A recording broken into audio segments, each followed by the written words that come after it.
So everywhere, my lord, electoral bonds have been not only introduced, they have been exempt from disclosure under the Companies Act, under the Income Tax Act, under the Representation of People's Act, etc. And then, my lord, at page 10, this is of course the Reserve Bank. Reserve Bank Act only says that this will be a new financial instrument which has been introduced. Issue of demand bills and notes, and here it says the amendment at 3 says, notwithstanding anything contained in the section, the central bank may authorize any scheduled bank to issue electoral bonds.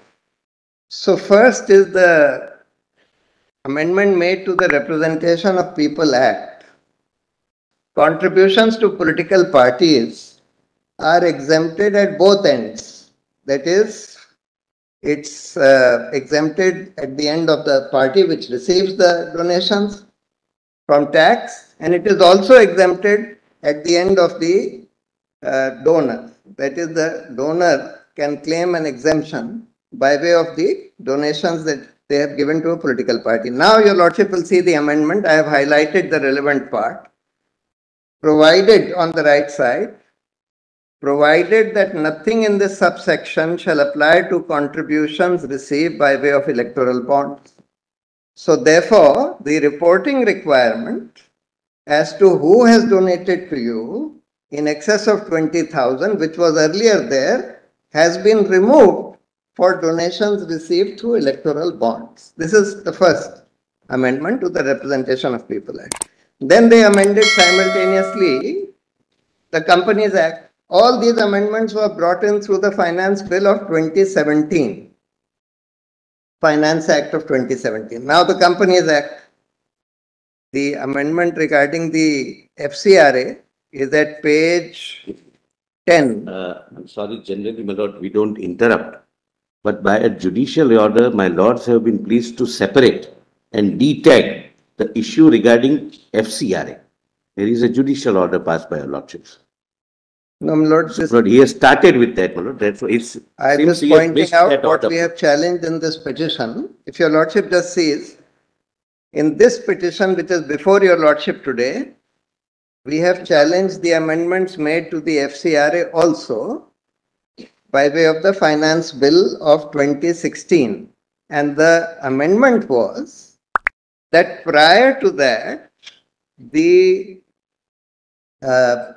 foreign contributions were prohibited to political parties and candidates and public servants. By this amendment, they have effectively permitted foreign contributions by saying that any contribution made by way of donation through a subsidiary of a foreign company which is registered in India will not be treated as a foreign source. So by this amendment, effectively, you have allowed, so for example, my lord, suppose, I am just giving an example, a foreign company wanted to donate money to a political party.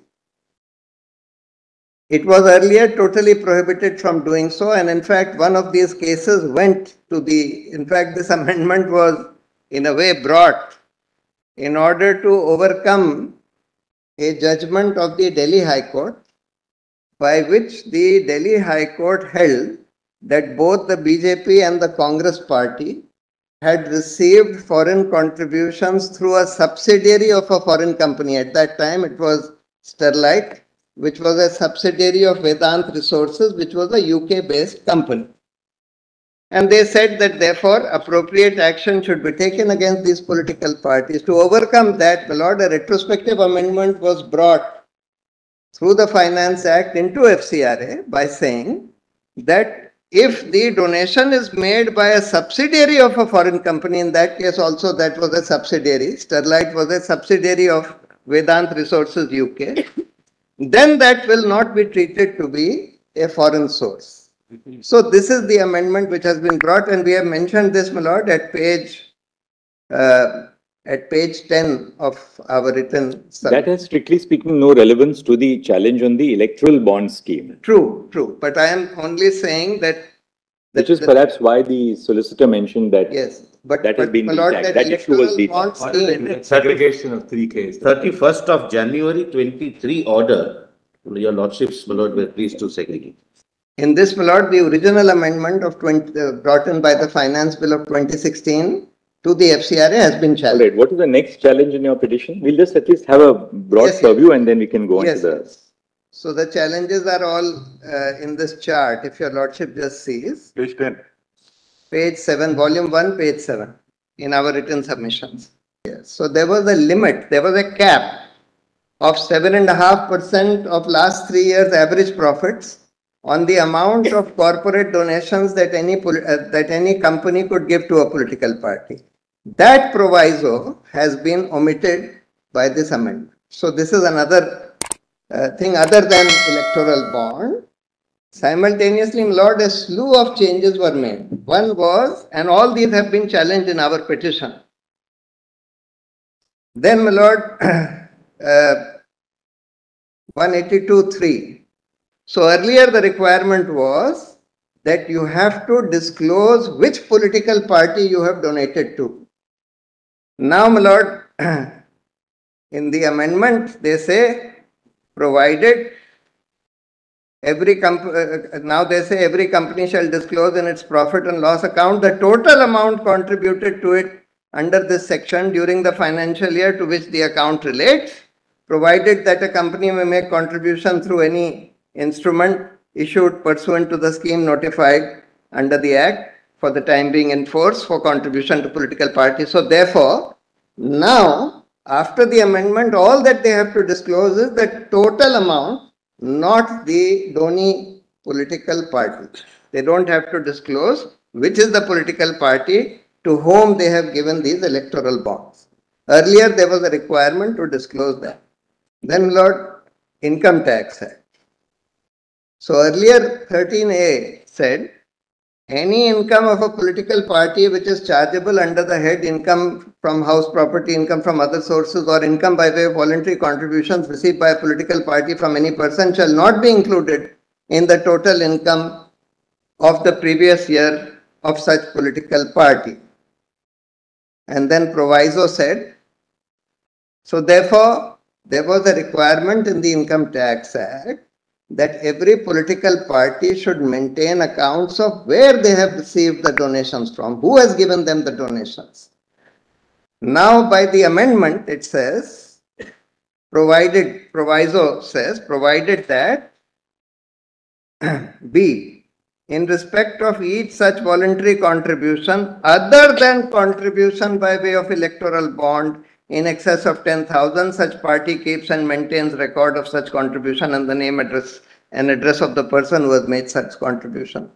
So again, the requirement of keeping a record is omitted for electoral bonds.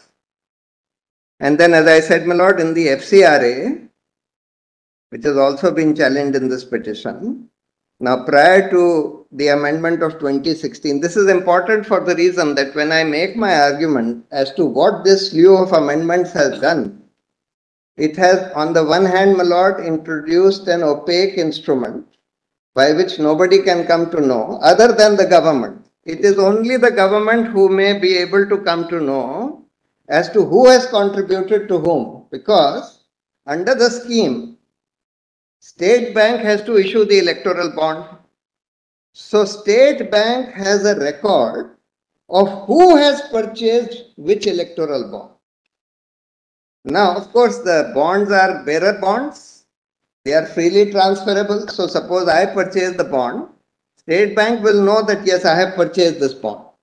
But I can hand it over to somebody else, and that somebody else can give it to a political party.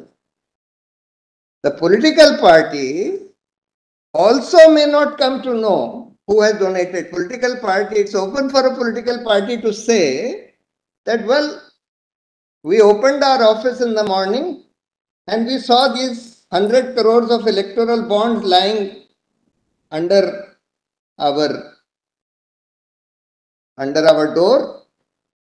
We deposited these electoral bonds. We don't know who has given them, but these are bearer bonds.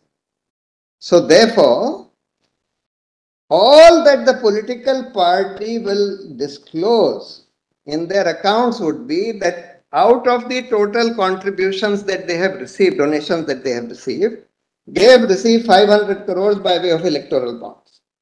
That they have received total 700 crores, out of which 500 crores are from electoral bonds. That's all.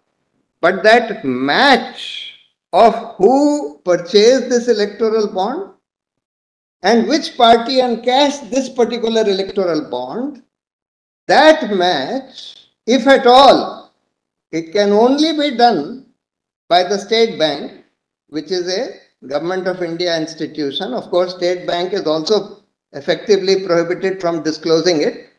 But the scheme says that if a law enforcement agency needs to know this, get this information, it may ask the State Bank to disclose this. So if at all, only a law enforcement agency, which are all essentially controlled by the government, or the government itself, because it controls the State Bank, can come to know only this much, that this particular bond was purchased by this company and this was encashed by this party.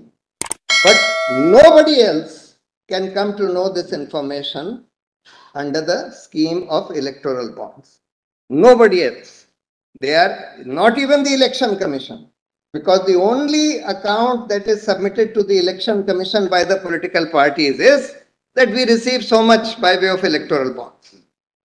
They are not obliged to disclose who gave them. In fact, they may even say, we don't know who gave it. We opened our office, it was lying under the door, we encashed it. So therefore, they may even turn around and say that. In fact, there is an interim order of this court in this very case, by which this court said that all political parties should disclose the donors of these electoral bonds to the Election Commission pending the hearing of this case. There is an interim order to that effect.